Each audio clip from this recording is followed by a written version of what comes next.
Alexandre est là, Oui, oui. tu es là, Alexandre. Voilà, tu vas pouvoir décocher ton micro et puis être avec moi.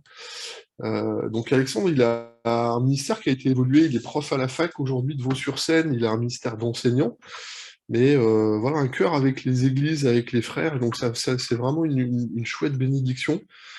Moi, j'en profite vraiment de dire que c'est vraiment une richesse de bosser les uns avec les autres. C'est vraiment riche. J'ai mon binôme qui est là, qui est juste à côté. Je sais pas si vous le voyez bien. C'est Monsieur Riwelek. On est de toutes nos, je crois que dans toutes les missions qu'on a, il y a vraiment des choses où on est souvent ensemble et à combattre ensemble, à porter les choses ensemble. Donc ça, c'est vraiment précieux. Et du coup, quand on est ensemble et qu'on collabore vraiment, c'est vraiment super. Donc oui, il y aura une intervention de Marie-Christine euh, qui est prévue aussi. T'inquiète pas, Marie. Euh, donc voilà.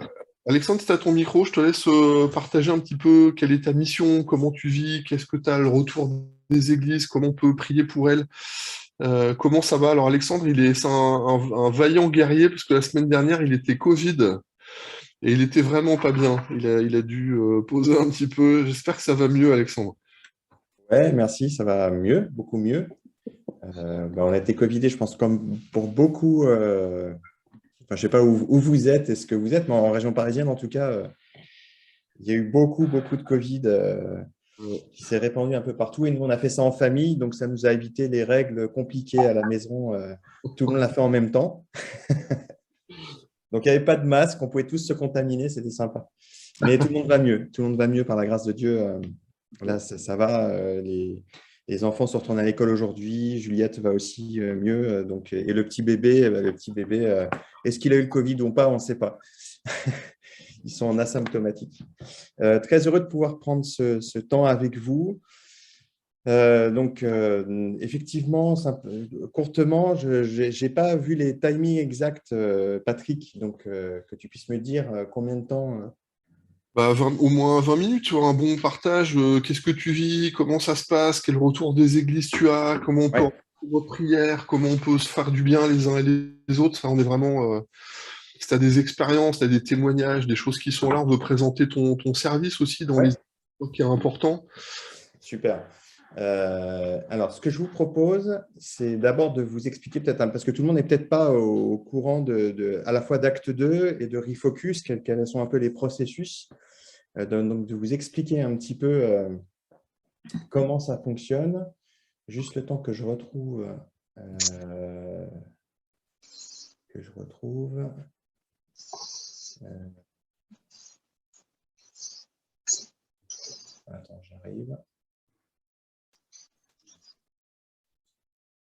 C'est pas grave. Bon, je vais vous le faire en live sans forcément projeter. Voilà, donc moi, mon ministère s'est orienté un petit peu différemment ces dernières années. Ça fait maintenant 2 ans que donc, je suis à plein temps. Je suis professeur d'histoire de l'Église à la faculté de théologie de Vaux-sur-Seine. Donc ça, c'est la partie semaine, on va dire, où on forme des ministères, d'un point de vue théorique en tout cas, des missionnaires, des responsables d'église, des pasteurs, bien sûr, tous les niveaux de ministère. On a aussi des permanents dans les associations chrétiennes qui passent beaucoup par Vaux-sur-Seine, des traducteurs de la Bible. C'est vraiment très, très varié, qui viennent de France et de francophonie, on va dire. Pas mal de Suisse, de Belgique, d'Afrique francophone aussi. Et la particularité de Vaux-sur-Seine, pour ceux qui ne connaissent pas spécifiquement la faculté de théologie, c'est que c'est une faculté de théologie donc, qui se cale sur les exigences, on va dire, universitaires. Donc, ça veut dire qu'on a vraiment la licence, le bachelor, master, doctorat, et on est à même niveau que les autres universités, on va dire, de théologie. Et ça, c'est une bonne partie de mon temps.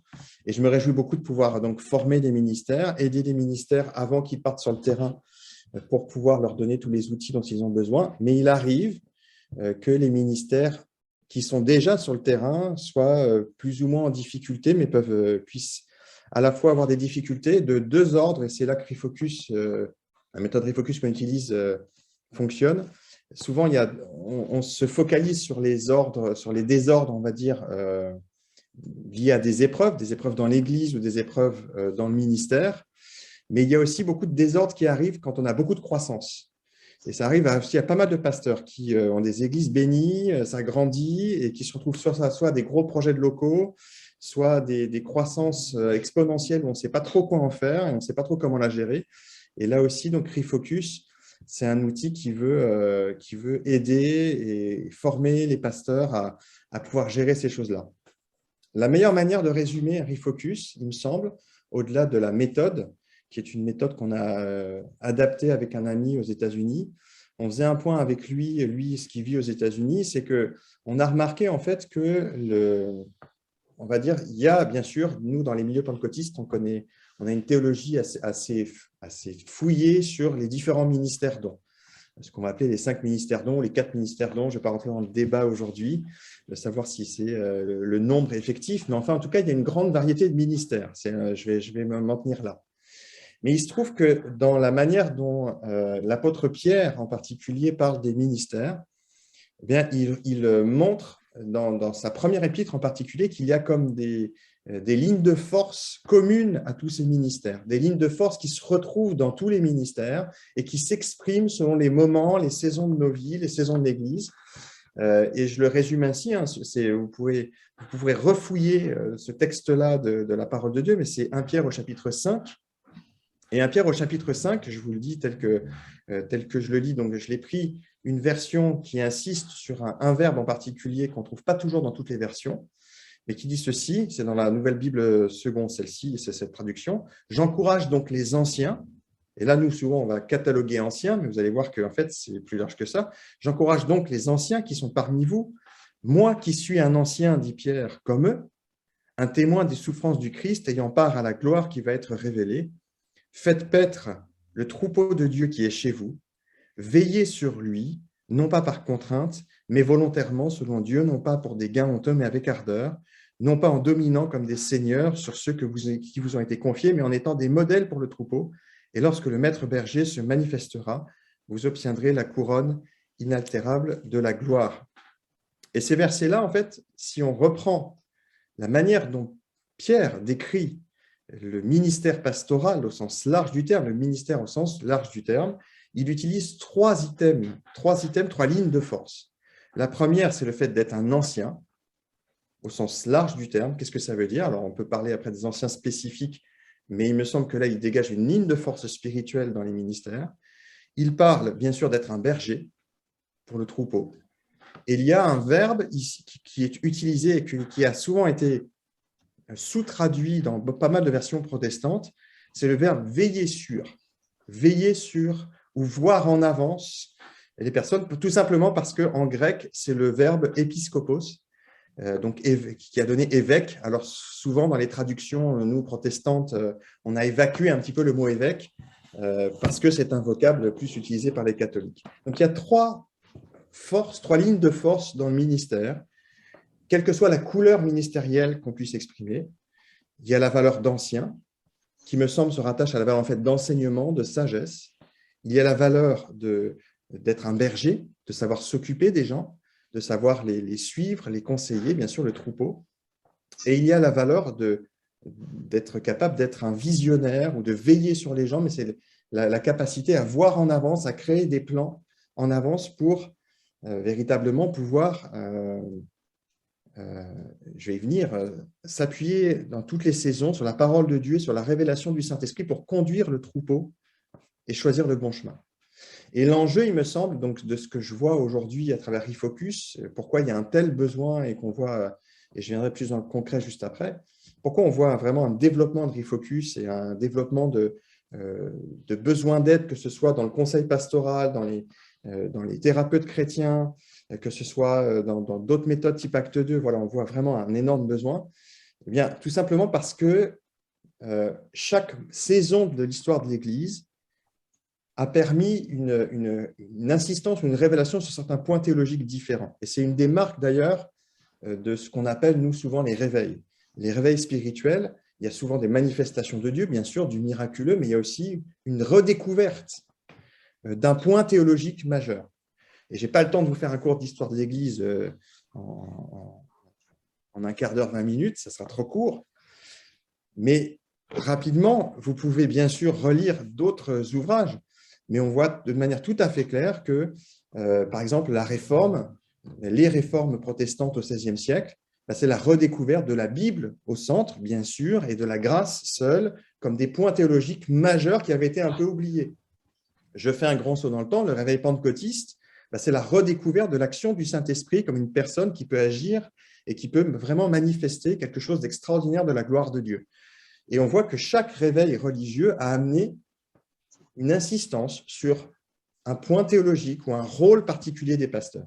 Et ce qui est tout à fait net, c'est que dans les dernières années où ça s'est un peu accéléré, dans les années, on faisait ce constat avec mon ami aux États-Unis, dans les, je dirais, des années du XVIe siècle, principalement jusque les réformateurs, et ensuite, il y a eu toute une tradition, avant tout, de prédicateurs. Être un pasteur, c'était être un prédicateur. Et je dis, waouh, amen, alléluia, prêcher aux foules. Et l'exemple type, c'est Billy Graham, qui réunit des milliers de personnes, qui prêchent et qui évangélisent de cette manière-là.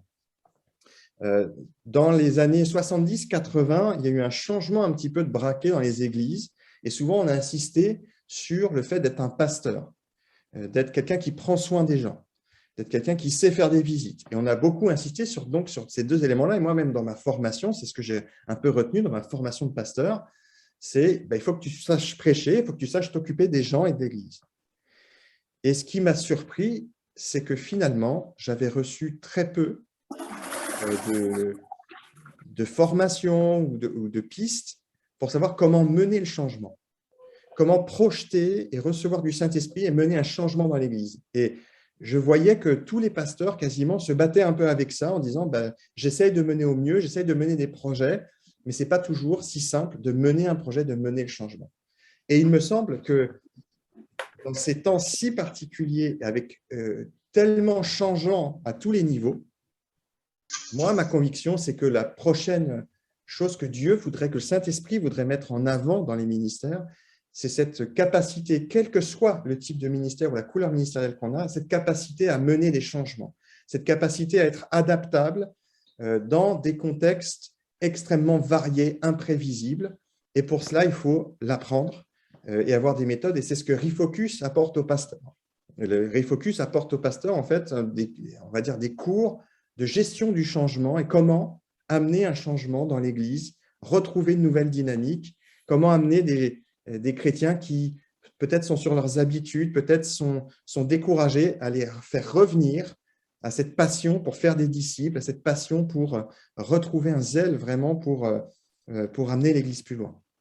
Et ça, c'est ce qu'on a commencé à faire. Donc, aujourd'hui, ça fait 3 ans qu'on fait le cours Refocus avec les églises. C'est un processus en 6 étapes très séquencé qui permet de faire, en gros, de le couper en 6 journées. Ça dure à peu près 1 année quand on fait ça sur une église, qui invite à réfléchir sur 3 domaines, principalement. Je vais très vite. Le premier domaine, c'est quel est ton appel en tant que pasteur?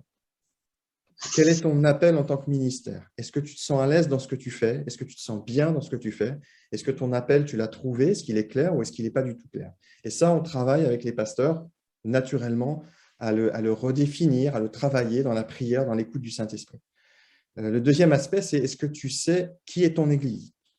Comment va ton Église? Est-ce que tu connais sa culture? Et plutôt que de travailler contre la culture de l'Église, parce que quelquefois, le pasteur veut faire des choses que l'Église ne veut pas. Et ça pose problème. Et c'est de se dire, non, il faut qu'on trouve un point comment dire, un point d'équilibre. Il faut qu'on trouve un point de convergence ensemble qui permette de travailler ensemble pour le royaume de Dieu. Donc, on travaille avec l'Église, avec ce qu'elle sait faire, avec la culture d'Église. Et le troisième élément qu'on travaille, c'est de quoi ta ville a besoin en termes d'annonce de l'Évangile. Il y a sûrement des choses dont ta ville a besoin, dont ton contexte a besoin. Est-ce que c'est du social? Est-ce que c'est de l'évangélisation en plein air? Est-ce que c'est aller toucher les enfants? Est-ce que c'est aller aider les personnes âgées, etc. On essaie de travailler là-dessus. Et à partir de là, on aide en fait le pasteur, l'Église, à retrouver une dynamique, à retrouver une vision, à se projeter sur l'avenir et à le faire de manière fouillée, pas que, je dirais, une inspiration du Saint-Esprit instantanée, mais d'aller plus loin que cela, d'enraciner cette vision-là beaucoup plus profondément pour que ça crée un projet qui permette aux gens de grandir. Aujourd'hui, ce que j'ai vu dans les églises, on a suivi une petite dizaine d'églises jusqu'à présent. Donc, je récapitule pour que vous ayez un petit peu les différentes églises, mais ça a été très varié. On a donc l'église de Vernon qui a fait un travail de ce type-là pendant une année, l'église d'Argenteuil, donc une beaucoup plus grosse église avec 700 personnes, l'église de Nice Métropole, où on a fait ça juste avant une transition pastorale, donc c'était intéressant parce que c'était encore différent. Est-ce que vous allez me dire, comment un pasteur qui part peut faire une vision? Il a laissé la vision au prochain. Il a laissé le travail de l'Église au prochain pasteur pour dire, tu peux y rentrer, la retravailler à ta manière, mais en tout cas, tu as des éléments. L'église de Mantes-la-Jolie, qui elle est une église en pleine croissance avec un projet de bâtiment, mais qui voulait jouxter au projet de bâtiment une vision forte spirituelle de renouveau. L'église de la Valette du Var, à côté de Toulon, où là aussi on est en cours de travail avec eux. L'église de Fécamp, qui vient de commencer. L'église de Versailles, qui a été là un peu le prototype, où moi-même j'ai été pasteur pendant plusieurs années. Et puis on a commencé l'église de Beauvais. Donc Bruno pourra en dire quelques mots s'il veut. Mais voilà, où ça… Je ne sais pas comment tu vis les choses, Bruno, mais je sens bien que se poser ces questions-là, quel est mon ministère? Qu'est-ce que l'Église veut? Quelle est son identité? Comment on peut avancer plus loin? Fait forcément bouger des lignes, fait forcément poser des questions. Et c'est le but de ce travail-là. C'est le but du travail de Refocus, c'est d'encourager à se positionner correctement et à ne plus juste rentrer dans des schémas, on va dire, tout fait. Et il me semble que la différence, et vous le verrez plus avec, je pense, que ce que fait Acte 2, Acte 2 a une orientation un peu différente. C'est beaucoup plus, il me semble, mais Manu et Tina pourront donner quelques éléments, plus une notion un peu d'encouragement à rentrer déjà dans une dynamique que donne Acte 2. Refocus prend une autre problématique, c'est pour les pasteurs qui se posent des questions. Il y a des pasteurs qui ont plus besoin d'encouragement que de se poser des questions. D'accord? Et bien là, Acte 2 amène cette dynamique-là en disant on vient vous encourager, on vient vous donner des pistes pour avancer.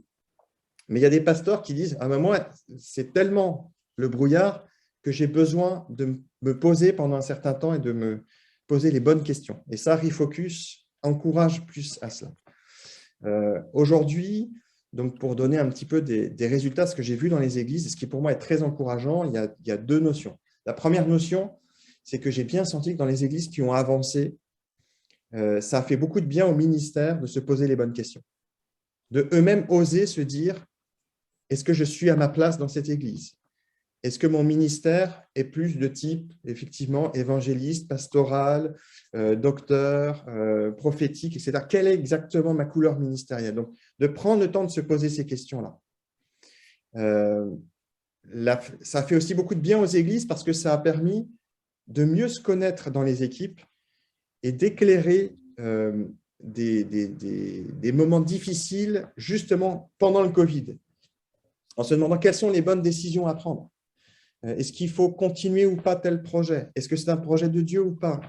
Est-ce que tel responsable est à la bonne place? Et j'ai vu aussi des églises qui ont bougé dans leur structure parce qu'en se posant la question, et quand on ouvre la porte au Saint-Esprit, de dire « Saint-Esprit, Seigneur, qu'est-ce que tu veux ?» En général, le Seigneur change des choses. Je vous préviens, c'est en général ce que Dieu fait. Et quand on ouvre cette porte-là, bien le Seigneur bouge des choses pour sa gloire, pour que certains freins de l'Église soient levés et que l'Église puisse reprendre sa croissance et grandir. L'autre chose très concrètement qui est un sujet de prière pour nous, c'est que là maintenant, on a pour le mois de février-mars, là, on forme d'autres formateurs parce que notre but, bien sûr, comme pour Acte 2, toute la mission intérieure, je sais que notre cœur, c'est de venir en aide au maximum de personnes. Et pour cela, il faut avoir plus de formateurs pour que les coûts s'amoindrissent et qu'on puisse avoir des formateurs en local qui viennent véritablement aider les uns avec les autres. La deuxième raison pour laquelle je veux beaucoup de formateurs, c'est qu'en France, vous me direz si je me trompe ou si je ne me trompe pas, mais en France, c'est quelque chose de très personnel, le ministère et l'Église. C'est quelque chose où on a peur de s'ouvrir aux autres sur qui on est, sur comment on fait, etc. Et donc, j'ai bien vu que le meilleur moyen de pouvoir venir aider avec des cours Refocus ou cours Acte 2, c'est de connaître les pasteurs personnellement, en fait. Et quand on les connaît personnellement, ils font confiance et ils sont heureux de s'ouvrir et d'aller plus loin. Et on peut aller un peu les titiller là où le Seigneur nous emmène avec le Saint-Esprit pour les aider à avancer. Et donc, plus on a de formateurs, plus on a de réseaux, plus on a de connaissances, et ça permet vraiment d'aider l'Église en toute sécurité et confidentialité. Voilà un petit peu ce que je peux vous partager sur Refocus. On veut donc multiplier le soutien. Sachez que c'est une volonté de la mission intérieure qui donne aussi des moyens pour cela. Et donc, ne vous posez pas la question des coûts, parce qu'il y a un coût à cette formation, effectivement, parce que les formateurs sont rémunérés quand ils se déplacent. Mais la question n'est pas là, en fait. La question, c'est est-ce que j'ai besoin d'aide? Est-ce que j'ai envie d'avancer? Et si c'est le cas, on trouve des solutions, on trouve des financements pour que les églises aillent de l'avant et que les pasteurs soient formés à gérer ces situations de crise.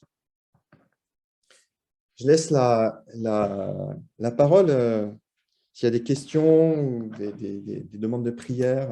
Patrick. Merci beaucoup, Alexandre. Alors, on a mis dans le chat, vous avez mis discussion.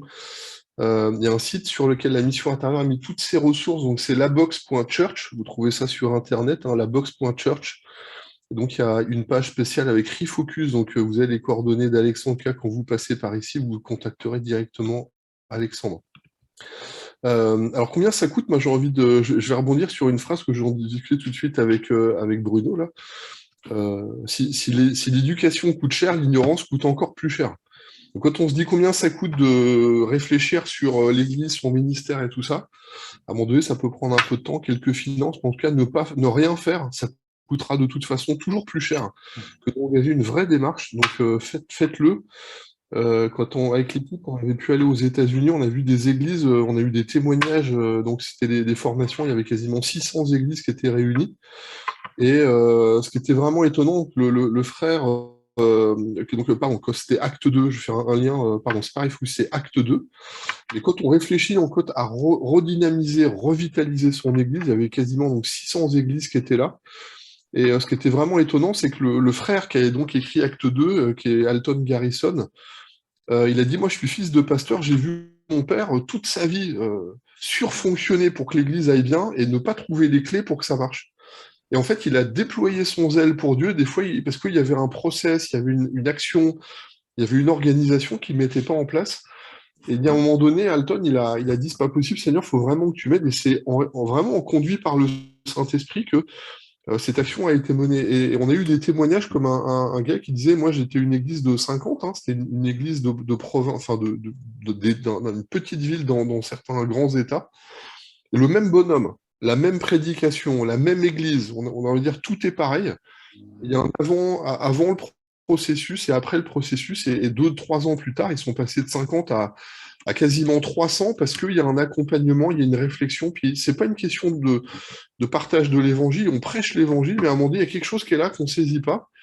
Et tous ces systèmes, Refocus et d'autres, Acte 2, ça permet de réfléchir à qu'est-ce qu'il faut faire, où est-ce qu'on en est, quelle orientation, quelle action je peux mettre. On est challengé, on est accompagné, il y a des discussions, il y a de la prière. Vraiment, donnez-vous les moyens de le vivre. Tous ceux qui le vivent, vraiment, il y a des retours extrêmement positifs dans les deux systèmes. Donc, ça fait 2 ans, Alexandre, pardon, ça fait 2 ans quasiment que toi, tu es engagé dans ces accompagnements d'église. Moi, ça fait entre 3 et 4 ans, là, on a fait des tests d'abord pour tester la méthode, l'adapter au contexte français, sachant que chaque fois, on adapte, on change les mots, on change les concepts pour arriver à bien saisir la culture de chaque pays, même si le process reste le même, parce que c'est un process très simple. Et aujourd'hui, je peux confirmer ce que tu dis. Moi, j'ai été le pasteur à la limite du burn-out, qui voulait tout faire, qui voulait réussir dans son église. Et le jour où j'ai commencé à travailler avec cet ami qui lui-même avait plus d'expérience que moi, exactement, avait vécu les mêmes choses, je me suis senti soulagé en fait.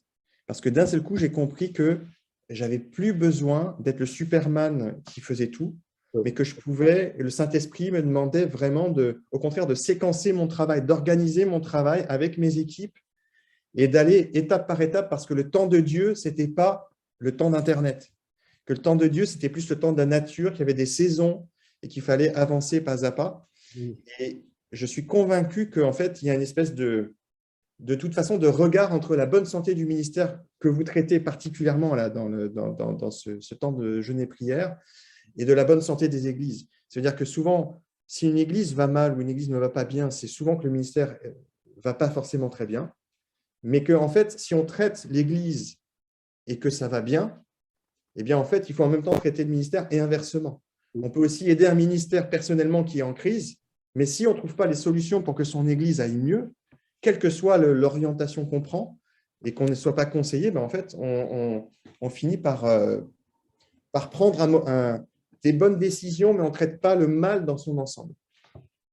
C'est clair. Un grand merci. Ton objectif cette année ou dans les années à venir par rapport à iFocus, ce serait quoi? Comment... Alors, notre objectif déjà, là, c'est d'avoir, donc, si possible, d'ici la fin de l'année, donc d'avoir 4 à 5 formateurs en plus que moi. Oui. Pour démultiplier, parce que moi, le maximum qu'un formateur peut faire, c'est 3-4 églises maximum sur une année, si on veut faire du bon boulot. Voilà, donc ça démultiplie. Donc ça, c'est notre premier objectif. Et le deuxième objectif, c'est de se développer autour de la francophonie, en fait, parce qu'il y a peu, finalement, de parcours en francophonie, donc se développer en Afrique francophone en particulier, parce qu'il y a beaucoup, beaucoup de besoins. Se développer en Belgique, en Suisse, je sais qu'ils ont aussi quelques parcours, au Québec, donc c'est d'aller voir aussi, hors de la France hexagonale, et aussi de bénir plus largement le monde évangélique. Ça veut dire que nous, la méthode Refocus est vraiment très adaptée pour aussi d'autres dénominations évangéliques et de pouvoir les aider, les soutenir, prier pour eux, parce que si nous, on a des besoins, on est quand même les derniers surfeurs sur la vague, si je peux dire comme ça. C'est-à-dire qu'on est encore dans une certaine dynamique de l'esprit qui demeure et on est en train de vivre, pour moi, la fin de cette vague-là et on prie pour une nouvelle. Et dans d'autres milieux évangéliques, ça va encore plus mal parce qu'ils sont sur la vague d'avant ou encore avant. Et donc, eux, ils ont beaucoup, beaucoup de besoins en termes de redynamisation. Donc, ça, c'est un peu les objectifs du Refocus. Merci beaucoup. Ouais, en tout cas, merci vraiment, Alexandre, pour ton cœur, non seulement pour les églises, hein, mais pour les frangins, pour les pasteurs, les couples pastoraux, les leaders. On pourrait écouter, moi je m'éclate à partager avec toi, je t'avoue, franchement, on arrive à bosser ensemble, à chaque fois, c'est un grand plaisir de te voir et puis de partager tes expériences. Un grand, grand merci. On va passer la parole à Manuel et Tina qui vont parler de Acte 2. Alors, il y a un verset qui m'a animé il y a quelque temps et il revient toujours dans ma tête. C'est un verset que vous trouvez qui dit « Jérusalem sera une ville ouverte à cause du grand nombre du peuple ». Et en fait, le peuple, comme le disait tout de suite Alexandre, on les a aidés, il y a une envergure, il y a des gens qui sont plus classiques, il y a des gens qui sont un peu plus novateurs, mais il y a toujours des vrais besoins. Et en fait, il faut plusieurs outils. On peut avoir, il y a la même philosophie, en tout cas à l'intérieur des choses, il y a la même volonté. Et on l'entendait, des pasteurs en bonne santé, des serviteurs en bonne santé, des églises en bonne santé qui jouent vraiment dans ce royaume. Et des fois, il faut des outils qui sont un peu adaptés selon le contexte, selon les cultures d'église. Donc, Refocus, c'est pas meilleur qu'Acte 2. Acte 2, c'est pas meilleur que Refocus. C'est deux méthodes. Vous feriez les deux méthodes, vous auriez deux bénéfices parce que dans les deux, il y a des très, très bonnes choses. Il y a des choses qui sont très similaires et vous aurez dit que c'est la même chose. Puis il y a quelques nuances qui sont là, mais dans les nuances, ça permet de mettre tout le monde à l'aise. Qu'on soit quelqu'un qui soit d'une posture ou qui est plus classique ou un peu plus âgé ou un peu plus jeune et puis qu'on veut plus discuter, plus réfléchir, les deux méthodes elles vont permettre à chacun de trouver sa place et ça c'est vraiment super. Donc là on a Manuel et Tina, c'est un grand plaisir encore d'être avec vous, salut les amis, qui sont basés à Tours pardon, et qui sont missionnaires à Assemblée de Dieu des États-Unis maintenant depuis au moins 7 ans, 8 ans peut-être maintenant, hein, 7 ans, 8 10 9 ans. 10 ans, voilà, il y a 12 ans que je ne vous connaissais pas au début, c'est pour ça que je les compte pas ces années-là. Voilà, merci beaucoup. C'est aussi grâce à eux, il y a plein de choses qui se font grâce à Manuel et Tina. Ils font des visites d'église. Vous êtes dans le travail, dans la mission intérieure. Il y a énormément de choses qu'on a pu faire grâce à Manuel et Tina. Dans les contacts aux États-Unis, dans des contacts qu'on a eus vraiment dans des actions. Et c'est vraiment des dons de Dieu pour nous, c'est vraiment des acteurs qui nous ont fait tellement de bien, donc ils connaissent le milieu français maintenant. Ils ont adapté aussi leur regard à la française, et puis il y a une action. Voilà, je vous laisse la place. Vous voulez partager votre écran, vous voulez que moi je partage le mien sur le PowerPoint? Je Votre écran. mets mon écran. Ok, donc j'ouvre le doc et puis je laisse parler 2 minutes et puis je vous laisse vous présenter, discuter et puis je l'affiche tout de suite. Bonjour, merci beaucoup Patrick. Comme Patrick a présenté, je suis Manuel et mon épouse Tina. Je suis originaire de l'Inde. Mon épouse, elle vient de Far West des États-Unis. Mais il n'y a pas, peut-être il n'y a pas une grande différence entre Refocus et Acte 2, sauf que mon accent de présentation par rapport à Alexandre, excellent comme son habitude de présenter Refocus. Mais Parcours Acte 2, c'est basé sur Acte 2, c'est très évident. Faire avancer, voilà, c'est faire avancer une église dans une nouvelle dimension de santé par la puissance du Saint-Esprit. Et ça, c'est notre prière et notre désir par rapport à Refocus. Refocus, apparemment, ça fait son accent sur le pasteur et son appel. Mais Acte 2, c'est aider un pasteur à amener les forces vives et les chrétiens avec lui pour mener quelques changements. Mais Acte 2, par définition ou par si nous voulons appuyer sur une chose, Acte 2, c'est retrouver la vitalité missionnelle. Si c'est retrouver la vitalité missionnelle, c'est-à-dire au fur et à mesure, forcément, on va perdre quelques vitalités. Alors, chaque 1 an, 2 ans, il faut retrouver cette vitalité, ou 3 ans, cette vitalité missionnelle. Le mot missionnel, oui, on utilise beaucoup, mais pour nous, dans ce contexte-là, missionnel, c'est la mission et l'impulsion originelle de lancement de l'Église. C'est-à-dire, Dieu envoie son Église, il nous envoie des gens, il nous envoie ses ministères en mission, comme il envoie Jésus en mission. Alors, cette mission devient l'élan, impulsion originelle de lancer de l'Église. Alors, comment on va retourner vers revitaliser ou retrouver la vitalité missionnelle, c'est important. Être une Église qui se définit et s'organise autour de ce principe de mission de Dieu. Et oui, voilà, pour nous, ce qui est passionnant pour nous, c'est l'Église locale. Et nous croyons que l'Église locale, c'est là où Dieu il va travailler pour accomplir sa mission. Et donc, c'est important que cette Église locale soit en bonne santé, avec une vitalité, avec une impulsion pour accomplir la mission. Et c'est ça que Acte 2 essaie d'aider l'Église à se concentrer sur cette dynamique. Voilà. Et aussi cette passion pour l'Église locale en pleine vitalité a émergé dans les années 2000 aux États-Unis à partir d'un constat. Je crois que 2014, même avant, ils ont constaté que 66% des églises ADD USA étaient en stagnation ou en déclin.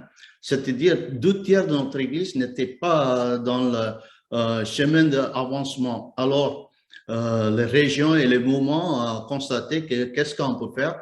À travers de ça, ils ont plusieurs questions étaient émergées ou bien pour répondre. Et le parcours Acte 2, c'est oser croire que par l'assistance du Saint-Esprit, chaque église est appelée à grandir dans son appel et que Dieu nous appelle à être acteurs dans ce processus.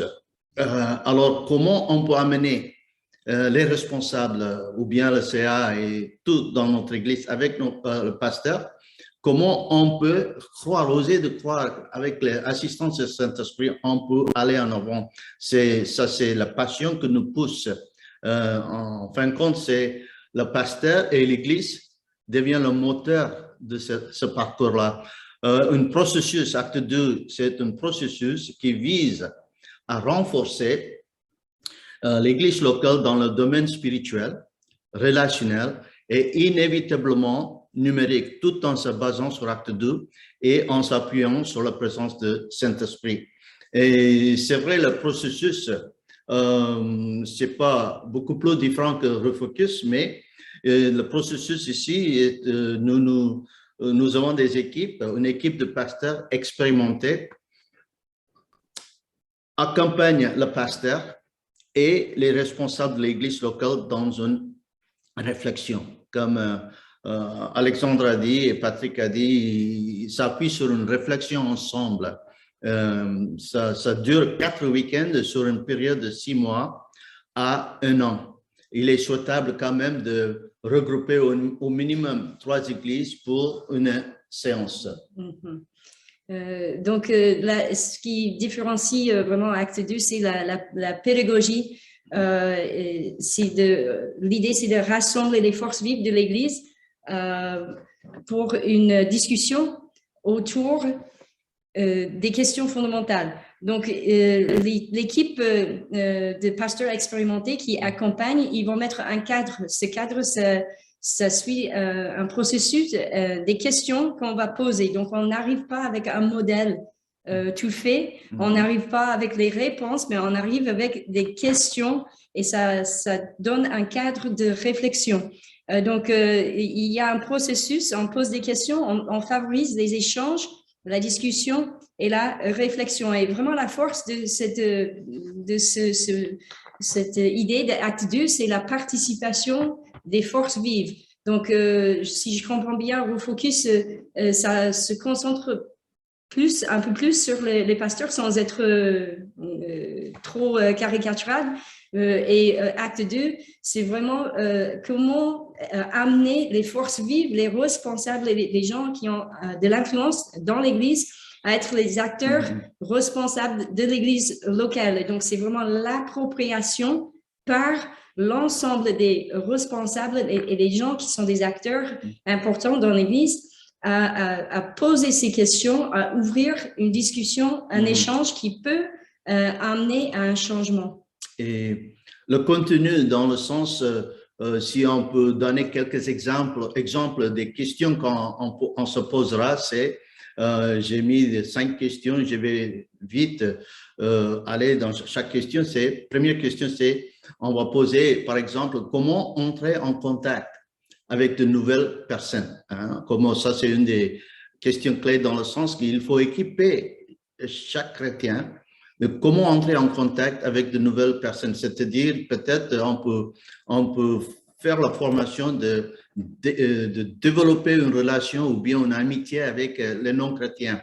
Ou bien, deuxièmement, on peut découvrir leur histoire ou bien discerner la prochaine étape que le Saint-Esprit a. Donc, quand même, on revient vers comment entrer en contact avec de nouvelles personnes. Cette question, c'est principalement basée sur ce que Jésus a lancé vers les disciples en Jean 4, verset 35, il dit « Levez les yeux et regardez les champs ». C'est ça que nous voulons équiper les gens de lever les yeux. Est-ce qu'ils regardent? Comment ils regardent?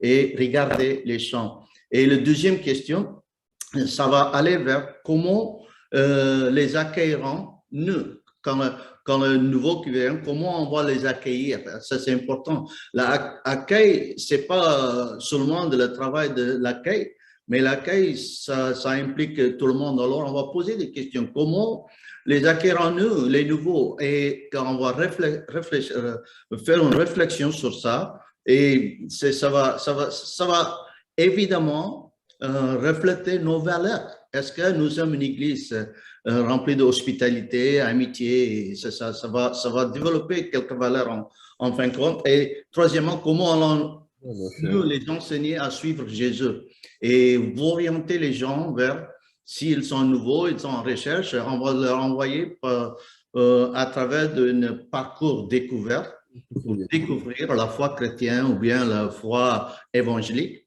Et c'est Acte 2 va ensemble préparer ce parcours-là. Et comment aussi allons-nous les former à servir?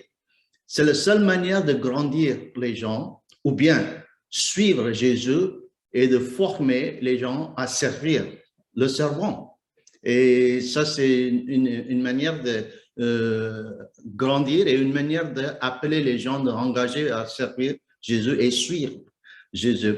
Et aussi, comment allons-nous les aider à entretenir une relation intime avec Dieu? C'est-à-dire, comment on va leur enseigner de louer. Louer, c'est pas seulement, quand on dit louer, c'est pas seulement dimanche matin, c'est vrai, mais pour moi, c'est louange et adoration, ça reflète une réponse totale, toute notre vie. C'est pas seulement dimanche, toute notre vie, pour tout ce qu'il est et pour tout ce qu'il fait. Alors, comment on va ensemble amener les gens vers une compréhension de vraie louange et de servir et grandir et connecter avec Dieu et connecter avec les uns les autres et finalement on va même aller plus loin dans le service.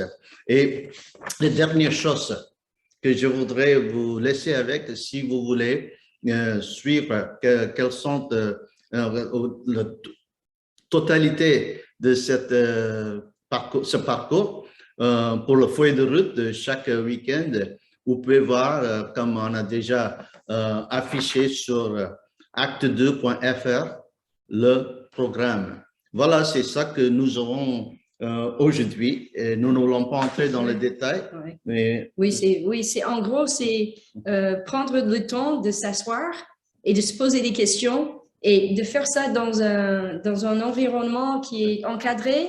Ça se veut bienveillant. Voir où on en est, qu'est-ce qu'on fait bien, qu'est-ce qu'on peut améliorer, qu'est-ce qu'il faut mettre à plat et comment est-ce qu'on va entrer dans les 5 fonctions de l'Église, aller, connecter, louer, grandir, servir. Ces choses-là, chaque Église est appelée à les faire. Mais comment on les fait? En fait, ça peut ouvrir beaucoup d'horizons dans une Église, de s'asseoir et de prendre le temps, comme on disait tout à l'heure, que en tant que pasteur, parfois, on est tellement pris dans l'action, on est pris dans ce qu'on est en train de faire. Et vraiment de dire à toute l'Église, mais attends, on va s'arrêter, on va prendre le temps, mettre une pause et on va s'asseoir, on va prier, on va chercher le Saint-Esprit, on va chercher Dieu pour voir quel est le plan d'action que lui va nous donner, il va nous communiquer et comment est-ce qu'on peut rentrer dedans. Donc, en gros, c'est ça, l'acte 2. Et voilà, si vous avez des questions, prières, je vous laisse, Patrick. Merci Manuel, merci Tina. Est-ce que, moi j'ai une question que je pourrais vous poser à tous les trois, c'est-à-dire Manuel et Tina et puis à Alexandre. Est-ce qu'il faut attendre d'être en crise pour faire le parcours ou est-ce que quelqu'un qui va bien peut s'interroger ou est-ce qu'il faut forcément passer par un problème pour s'interroger? Qu'est-ce que vous conseillez là? Si je peux donner un exemple. Si vous n'avez pas encore 50 ans, vous ne savez pas, mais à 30 ans, 35 ans, 40 ans, vous aurez dans l'avenir des bilans proposés pour la santé. Et à 50 ans, ça s'accélère un peu. Hein. Pourquoi? Parce qu'ils veulent faire un diagnostic avant d'avoir un problème. Donc, je pense que c'est juste la vie normale de vouloir prendre du temps pour faire un diagnostic et pour voir avant, ça c'est mieux, mais c'est jamais trop tard non plus. Ouais. L'image est belle, mais je ne sais pas comment je dois le prendre parce que j'ai 50 ans, alors je ne sais pas comment je dois le prendre là. Merci. Allez, je pense les deux, mon général. Bien sûr qu'on espère, avec des programmes de revitalisation comme Acte 2, Refocus, amener plus de vitalité et sensibiliser à cette question-là. Se dire, c'est pas fini avec toi, en gros, c'est pas fini avec ton ministère, c'est pas fini si tu as des difficultés dans l'Église, il y a des gens pour t'aider, il y a des outils qui existent pour t'encourager, pour se poser les bonnes questions. Et pour répondre à ta question, c'est jamais trop tôt. Aujourd'hui, nous, on lance à Vaux-sur-Seine un cours de revitalisation d'église pour les étudiants.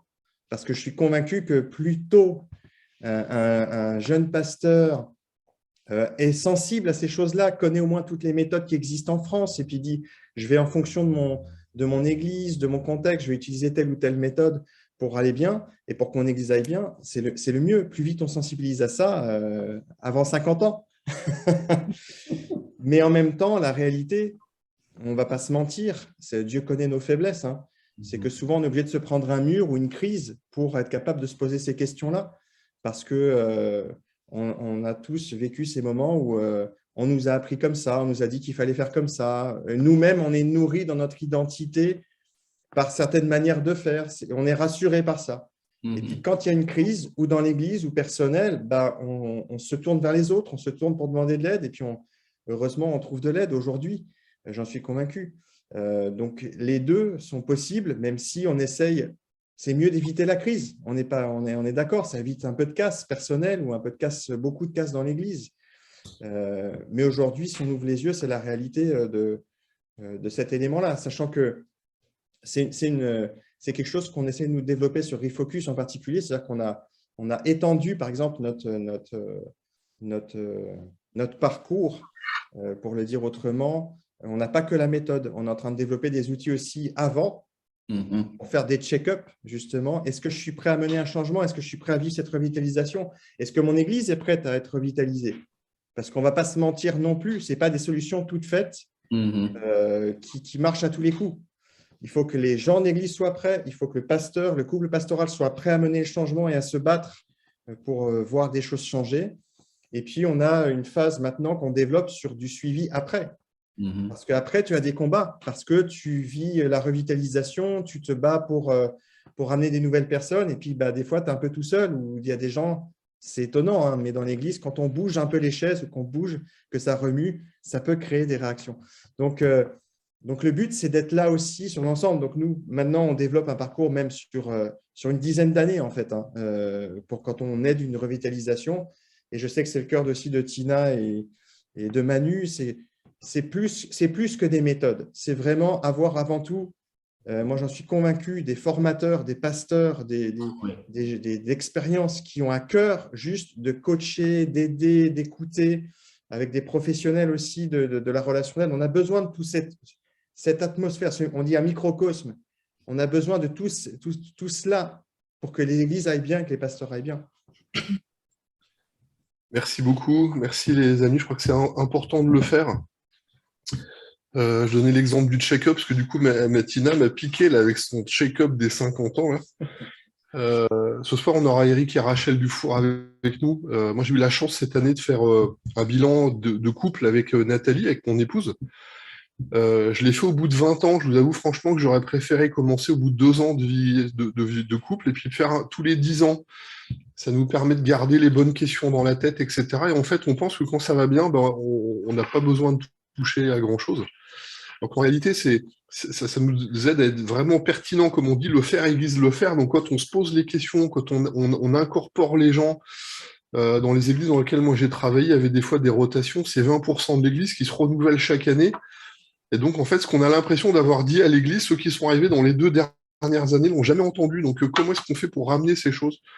Et je pense que le parcours, les 2 parcours sont hyper vraiment importants. Donc, vous retrouvez toutes les infos sur la box.church. Les contacts, vous les avez via la mission intérieure avec Fanja, avec Bruno, moi, avec les membres du CA de l'AMI. Si vous avez besoin, on vous donne toutes les coordonnées, mais je vous en supplie. Je pense que c'est vraiment un point qui permet d'aider l'Église, d'être en avant, de rester ferme, de rester fort. Et je vais faire la bascule, mais je sais que vous êtes avec nous. Il y a Marie-Christine Carayol, on a fait un travail de collaboration. Donc, ce soir, on aura Eric et Rachel Dufour avec nous. Et puis, on aura aussi des gens qui sont beaucoup interrogés sur ce travail, en fait, on aura le président et puis 2 acteurs des Assemblées de Dieu du Canada, donc qui parlent français francophone, qui seront avec nous demain, donc mardi et mercredi, qui vont parler vraiment de cet accompagnement de ministère et d'église. Mais avec Marie-Christine, tu peux ouvrir ton micro, Marie. Marie-Christine Carayol, elle fait partie de l'église de l'Épi sur Strasbourg. Et à chaque fois, je dis que tu es psychologue. Je sais pas pourquoi je te vois psychologue. J'ai vraiment envie de te voir comme ça, mais je sais que c'est pas ça, mais tu vas le redire encore une fois de plus. Et Marie, elle a initié en fait un travail collaboratif avec une quinzaine de pasteurs. On était avec Mathieu Thoman, il y avait des gens des ADD avec Bastien Saint-Hélier, on était plusieurs. Puis il y avait d'autres fédérations avec Gilles Boucaumont, avec des gens comme Fabienne Bonaz, avec Jean-Pierre Sier. Alors c'est peut-être des noms qui vous disent rien.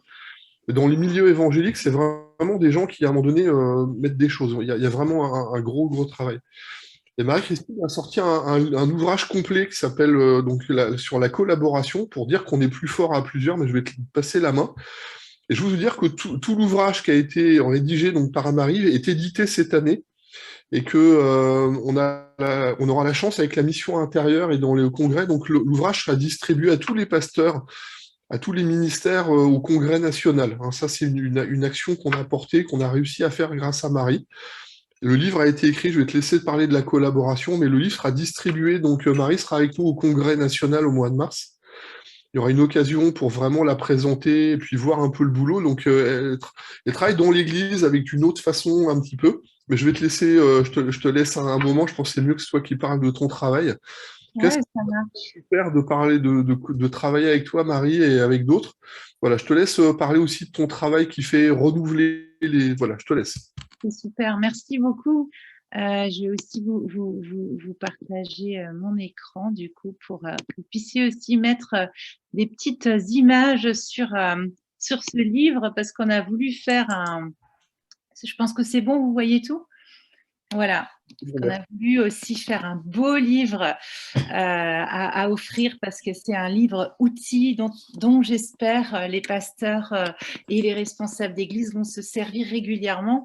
Alors, pour me présenter rapidement, effectivement, donc je viens de Strasbourg et dans une première partie de ma vie, j'étais très impliquée dans le social, dans les quartiers, à mettre en place en fait des dynamiques qui permettaient aux habitants de zones défavorisées d'être actrices de leur propre vie et de mettre en place des projets qui contribuaient à l'amélioration de leurs conditions de vie. Et en fait, ce sont des processus dont j'ai vraiment pu voir le bénéfice. Et au bout d'une quinzaine d'années, je me suis un petit peu détachée de ça pour me plonger dans la gouvernance de l'Église. Et j'ai vu qu'il y avait aussi pas mal de besoins à ce niveau-là, c'est-à-dire le besoin de pouvoir être accompagné comme acteur en tant que membre de l'Église, membre engagé, et pour pouvoir mettre en œuvre ce qui nous tient à cœur, ce qui nous passionne, et surtout de pouvoir le faire ensemble dans une dynamique de coopération, quoi. Et donc, je trouve que ça complète vraiment bien aussi les deux présentations d'avant, parce que de pouvoir faire ensemble avec la meilleure volonté du monde, eh ben, parfois, c'est pas facile. C'est pas parce qu'on est tous chrétiens qu'on va spontanément collaborer, coopérer et faire ensemble. Et donc, c'est lors du premier confinement, on était un petit peu à l'arrêt aussi au niveau de l'Église, que j'ai eu envie de mettre en œuvre d'écrire ce livre, mais surtout de le faire avec différentes personnes et pas forcément seulement me limiter aux dynamiques d'église que je connaissais, mais d'aller explorer un petit peu tout ce qui se faisait ailleurs pour voir aussi effectivement tout ce qui pouvait être inspirant dans ce qui se faisait ailleurs et avoir peut-être aussi une vue d'ensemble par rapport aux freins et aux difficultés que suscite la coopération. Donc, avant de vous présenter un peu plus avant le fruit et le résultat de ce travail, je voudrais revenir rapidement sur quelques points. Voilà. En fait, j'ai écrit la conclusion du livre. C'est un livre de 380 pages avec des images. Oui. Voilà. La semaine dernière. Et en fait, au début, il y avait la question de coopérer, ouais, seulement pour ceux qui veulent, etc. Et puis, au fur et à mesure des 380 pages, des entretiens, des témoignages et de nos rencontres mensuelles, ben, on est arrivé à la conclusion que coopérer, finalement, ce n'est pas une option, quoi. C'est un petit peu de vivre et de réaliser la mission de l'Église. Et en fait, pourquoi coopérer? Simplement à cause de qui nous sommes, à cause de notre identité en Christ. Voilà, parce que nous sommes co-ouvriers avec Christ, parce qu'on a une vocation de sacrificateur et donc de vivre le sacerdoce universel, parce qu'on est de fait membre du corps du Christ et donc de fait membres les uns des autres, et aussi parce qu'on est réconciliés en Christ malgré nos différences et les choses qui peuvent à un moment nous diviser. Et il y a un théologien très, très inspirant hein, qui a écrit un bouquin et notamment un chapitre sur la question de la communauté. C'est Dietrich Bonhoeffer et je trouve qu'il a vraiment des paroles fortes et c'est des paroles que j'utilise aussi parfois pour faire un travail avec des communautés sur cette coopération. Donc là, ce qu'il nous dit, c'est « Sa miséricorde nous a du même coup appris la miséricorde envers nos frères, son pardon, le pardon que nous leur devions. Nous sommes devenus redevables envers nos frères de ce que Dieu nous a fait à nous-mêmes. Notre amour fraternel est à la mesure de la vie que nous recevons de l'amour et de la miséricorde de Dieu. Dieu nous a donc appris à nous rencontrer entre frères comme il nous a rencontrés lui-même en Christ. Ainsi, le corps du Christ est-il le lieu de l'adoption, de la réconciliation et de la paix entre Dieu et les hommes. » Alors, coopérer, c'est quoi? Finalement, c'est vivre le plan de Dieu pour son Église. On en a un petit peu parlé tout à l'heure, exercer et nous encourager à exercer la diversité de nos dons ensemble pour répondre à l'appel de Dieu pour chacun. On parlait d'évangélisation individuelle ce matin avec Saïd, ça m'a vraiment interpellée, et pour son Église. Il y a vraiment un double mouvement, c'est-à-dire pour nous-mêmes et pour le collectif à chaque fois dans la coopération. C'est un enjeu de croissance, c'est expérimenter la confiance et donc vivre ce que nous sommes, ce qu'on a vu tout à l'heure. Et là, il y a vraiment un lien de redevabilité et d'interdépendance qu'on est obligé de vivre à partir du moment où on choisit de coopérer. Et donc, vraiment de mettre en application ce que Dieu a prévu pour ce corps du Christ. Il y a une citation de Martin Luther King que j'aime beaucoup, qui dit « Aussi étrange que cela paraisse, je ne pourrai jamais être ce que je suis appelé à être que lorsque tu seras ce que tu es appelé à être. Tu ne pourras jamais être ce que tu devrais être que lorsque je serai ce que je suis appelé à être. » L'Église, c'est pas seulement... voilà, c'est pas une plateforme pour permettre aux uns aux autres de s'accomplir, de s'épanouir. C'est vraiment un endroit où on est appelé à vivre pleinement cette redevabilité à tous les niveaux. Et tant que chacun n'est pas engagé en tant que disciple et faiseur de disciples, que chacun n'est pas engagé dans sa vocation particulière, dans son don, eh ben on passe à côté de quelque chose. Et donc, c'est aussi de pouvoir vivre cet accord commun, hein, qui est un petit peu une condition hein, pour avoir ce qu'on souhaite, ce qu'on aimerait, même si c'est de l'ordre de la croissance de l'Église, etc. Il y a un accord à trouver, quelque chose de conditionnel, un préalable.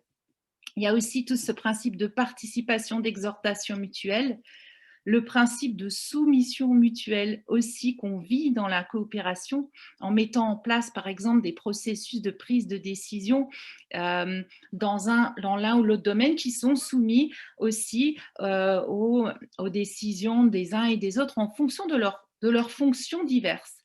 Voilà, et également ça nous permet de vivre cette humilité en considérant les autres plus importants que nous-mêmes. C'est de ne pas faire tout seul. Et donc, dans quel but? Je parlais tout à l'heure d'un enjeu de croissance, un enjeu de maturité, un enjeu de grandir ensemble. Et souvent, dans nos églises, en fait, le service devient une finalité.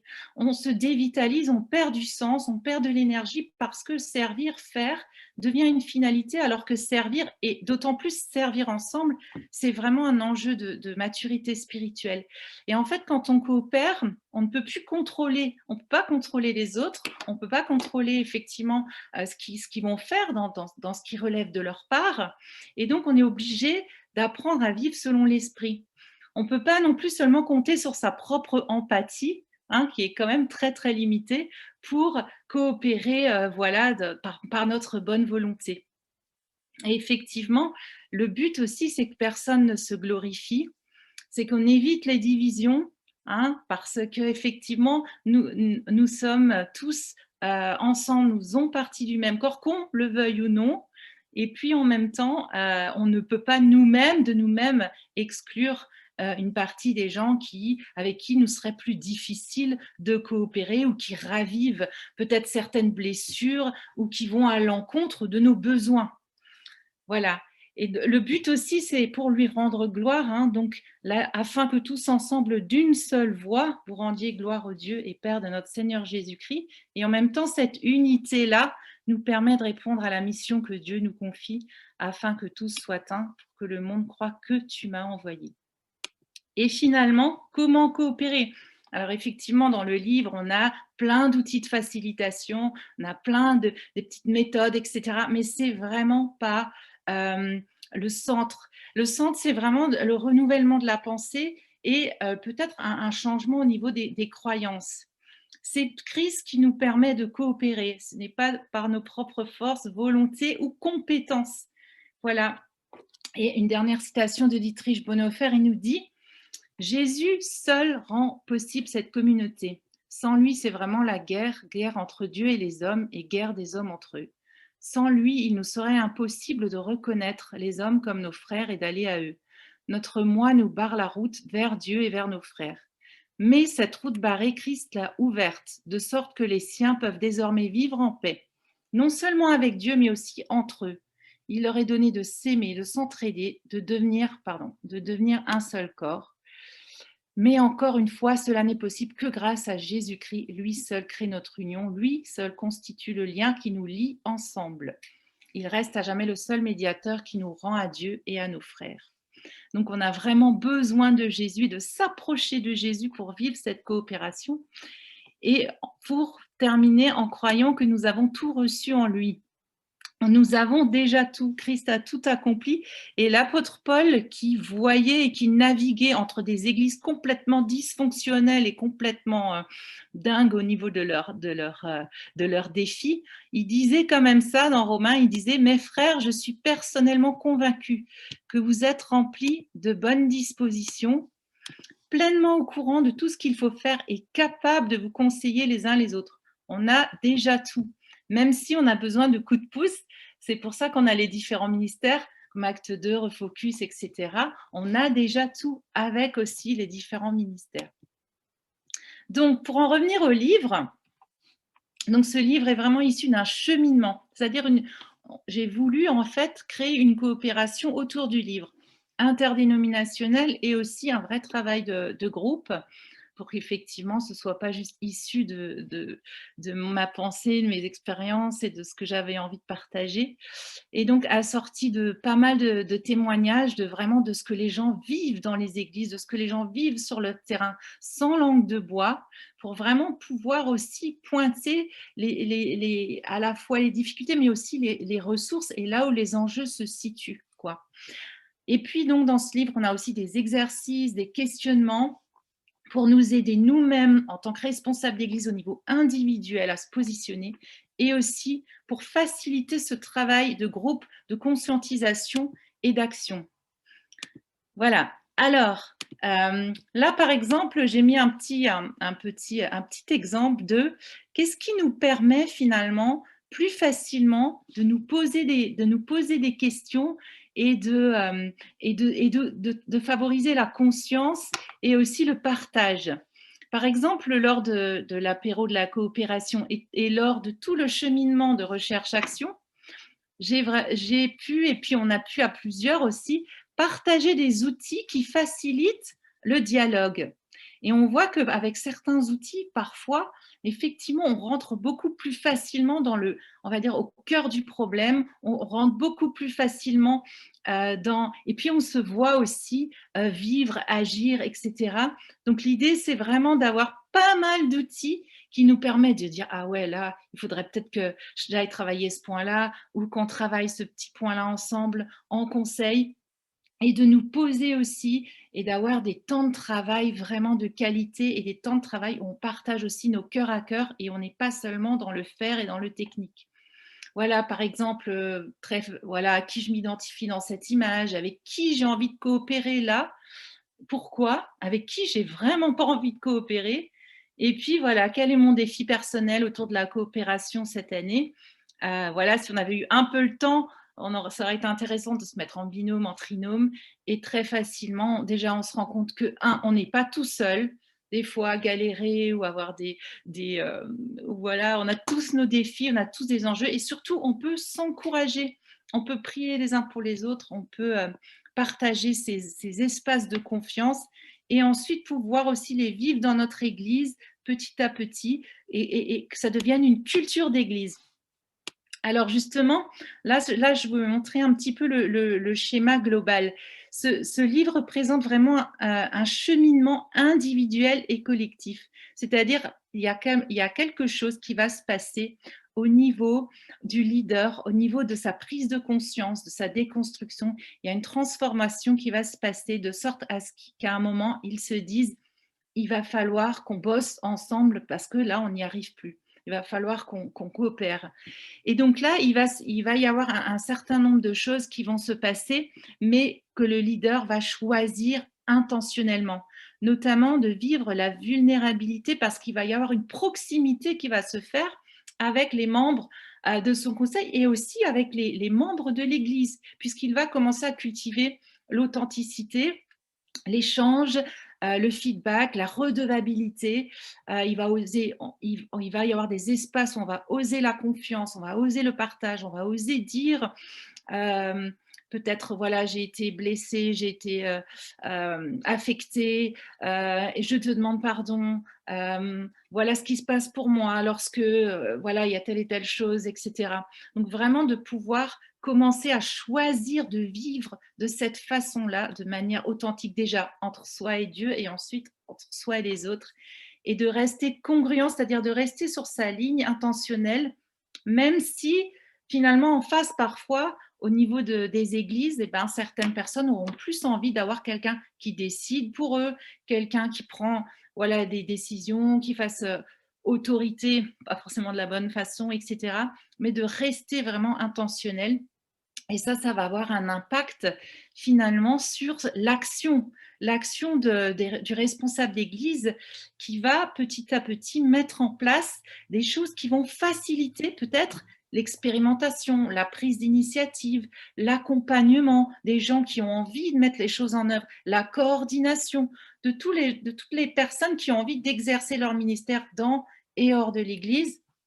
Et puis vraiment d'avoir cet accompagnement comme un petit peu Paul avec Timothée pour former des personnes matures et des personnes motivées et des personnes qui fassent aussi des disciples. Et donc tout ça va avoir un impact sur la culture de l'Église puisqu'on va commencer à vivre ces choses ensemble, cette vulnérabilité, cette confiance, cette reliance, etc. Et au final, ça va avoir un impact sur le système, c'est-à-dire de comment on fait les choses, comment on prend les décisions, voilà, comment est-ce qu'on discute des choses, comment est-ce qu'on laisse une place au débat, comment est-ce qu'on facilite le conflit constructif, etc. Voilà donc pour le cheminement que propose le livre. Alors, quelques chiffres, effectivement, une année de travail, 15 participants à la recherche-action avec 10 dénominations, 30 personnes interviewées, plus de 100 témoignages dans le livre, des listes de questions, exercices à faire, une chaîne YouTube, donc coopérer dans l'Église, et un groupe actif sur Facebook, donc avec des échanges quotidiens depuis 2 ans et demi sur ce thème-là. Et donc, une bonne partie de livres qui ont été donc achetés par l'AMI et puis qui ont été aussi achetés par des personnes de différentes dénominations. Donc, il en reste à peu près 800. Et pour terminer, il y a une mini vidéo de 3 minutes, tu me diras Patrick si on peut la mettre ou pas. Le livre et ensuite, en fait, l'idée, effectivement, j'ai commencé à être sollicitée pour accompagner des dynamiques d'église, mais vraiment dans ce sens-là de pouvoir être ensemble, se dire les choses, créer une vision ensemble, partager la gouvernance aussi, vivre la gouvernance partagée. Donc là, c'est vraiment des choses qui se font aussi, qui commencent à se faire dans différentes dénominations. On a aussi une rencontre mensuelle, les apéros de la coopération, où on présente des parties de livres et on met directement en application, comme par exemple avec le petit dessin que je vous ai montré tout à l'heure. Il y a aussi tous les mois des groupes de co-développement où participe d'ailleurs, on a Fabrice là, qui participe depuis 2 ans. des temps de co-développement où vraiment on vit la fraternité, le discernement et l'intelligence collective au service des défis les uns et les autres. Et franchement, c'est très, très fort et on va vraiment très, très, très loin. Et c'est vraiment des temps, je trouve, vraiment bénis. Et du coup, j'ai proposé aussi des formations pour que les associations, les églises puissent animer ces temps de co-développement entre eux, et également une partie sur la coopération et les transitions en église, parce que pour pouvoir amorcer le changement, il faut pouvoir le faire ensemble. Et puis, donc, moi, j'ai un prochain projet qui est là dans les tiroirs depuis plusieurs mois. C'est de pouvoir réaliser un livre de méditation sur ce thème de moi et la coopération dans l'Église, comment je le vis. Et en fait, l'idée, c'est de rassembler les anciens de notre Église et de travailler sur le thème résilience et coopération dans l'Église.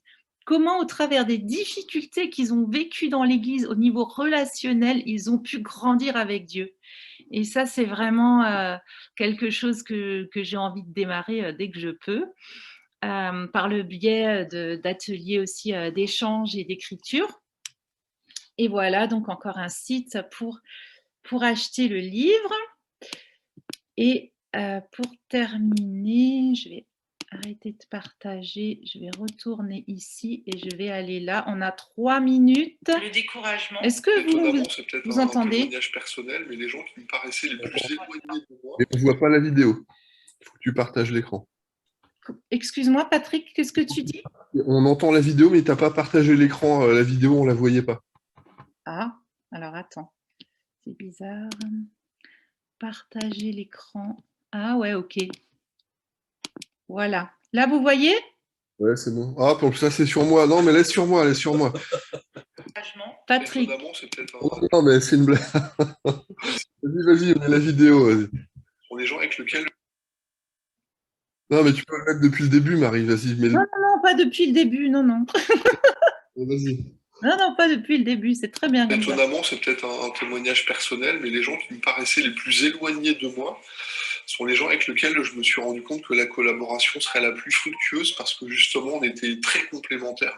J'ai fait aussi un chemin sur moi-même où j'ai dû apprendre la vulnérabilité, être vulnérable dans une équipe pour pouvoir collaborer avec les autres. La coopération, c'est quand à un moment, on peut être vrai avec quelqu'un parce qu'on a créé un cadre qui est suffisamment sécurisant affectivement et on peut lui dire quelque chose. On arrive très rapidement à des difficultés de coopérer parce que justement on a chacun notre histoire, chacun notre manière de communiquer, d'être en relation les uns les autres, de comprendre les choses.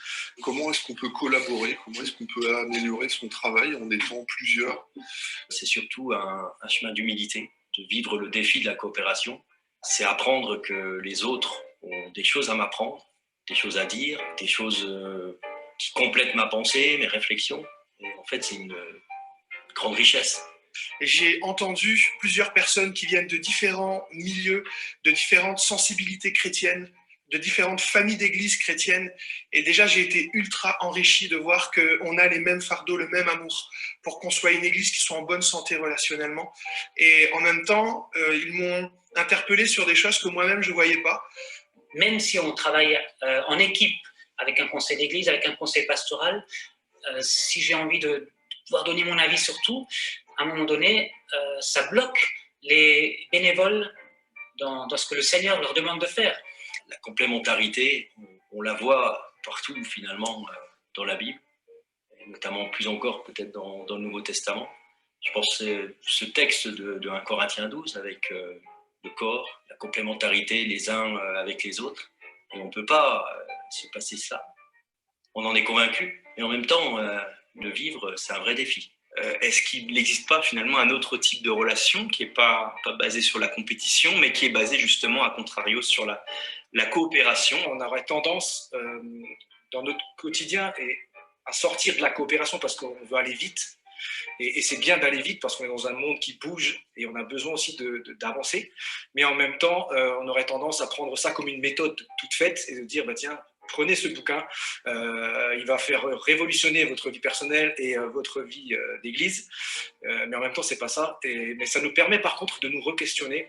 en matière de collaboration. Il n'y a jamais d'acquis, il faut se mettre à jour. Et ce bouquin a le mérite d'interroger, pas juste d'interroger, de proposer aussi des solutions. Et le point fort du bouquin, à mon avis, c'est qu'il peut toucher vraiment l'Église dans toute sa pluralité, parce que les personnes qui ont travaillé sont des hommes, des femmes, des disciples de Jésus, de sensibilités d'Église différentes. Et ça va enrichir un peu plus notre manière de vivre les uns avec les autres. Alors ce livre, en fait, c'est la somme de une année entière de travail avec plusieurs acteurs qui ont des postures différentes, des titres différents, des fonctions différentes. Ensuite, je crois que c'est aussi un livre qui contient beaucoup de témoignages. On peut à la fois y puiser dedans parce qu'au travers de ces témoignages, on est renvoyé un peu à notre perception de l'Église, on est renvoyé aussi à d'autres perceptions. Ça peut aussi alimenter notre prière. Je pense que quelque part, on peut se dire, oui, tiens, quand je suis dans cette disposition, je peux aussi prier. Et puis, je peux aussi prier pour ce frère qui a vécu, ce frère ou cette sœur qui a vécu cet événement. Je pense que... Merci Marie, un grand merci pour ton travail. Merci d'être là. Marie-Christine, elle fait partie aussi, alors il y en a d'autres qui sont là, parce qu'il y a Christiane, alors comme ça me permet de parler un peu de plein de choses.